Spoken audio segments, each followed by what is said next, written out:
There is this faded label glued between the burning ends of my day that reads, "Something to say," in bold print, trying its best to capture my attention. It peels like my skin during the Arizona summers, and like my attack mechanism for understanding vague words spilling out the mouths of poets, I pick at the surface, without knowing what percussion lies beneath the initial clang of teeth, shaped like church bells. When I was 17, I couldn't write my own name without feeling Braille bust out from between the letters. A year later, I couldn't skate pen across pad without using the words fuck, shit, hate, and never. Now, I'm doing my best to lose face, because when I find holiness, I don't want her to recognize me. See, my hands will unfold the sunrise like a metaphor. For you, I hope the end resembles a candlelit tunnel spraying lightning towards your impossibility until the sky lifts you up like a satellite, swapping secrets with my copper wires in the name of new religions. Communication? We're gonna reinterpret communication, because all I can hear is the hollow breath of bottles without their messages and exaggerations chemically produced like roofies, rendering even the most innocent eardrums helpless to the tune of poetry.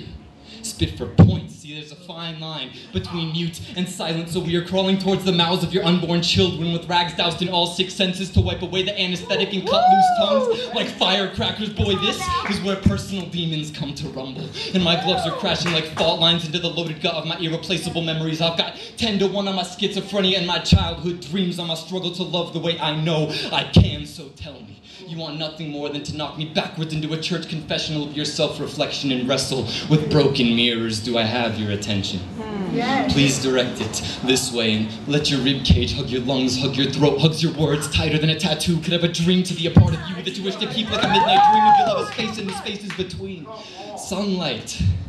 Dreamer, you've got a speech to write, and I hope your voice box spins me like a merry-go-round, so when your music matches my rhythm, we can dance ideas into open fields like newlyweds obsessed with the concept of forever. There is hallelujah in our footsteps, toes spread like the distance between here and the surface of cold water where fish swim, easy to imitate until our need for oxygen dissolves into the desire to let go. The bouquet of balloons keeping us afloat, pressed to the surface like words, trying to break free. And I know how this must seem, but our tongues were never meant to contain tidal waves of the kind of amazing that can change a heart's rotation. If you've ever kissed someone with low self-esteem, you know exactly what I mean. See, our lips are floodgates open wide for the big one, so Noah, you'd better round up 2 of each feeling, because in the time it takes to get back home, we'll hit civilized new worlds with our dialects, where the day's labels are blank canvas, but no one ever forgets what art did for the weakest side of themselves.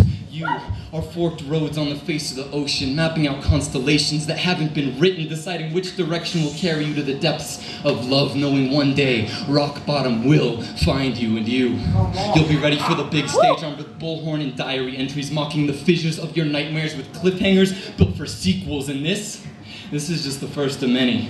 So start working that voice box, baby. We've got silence to break.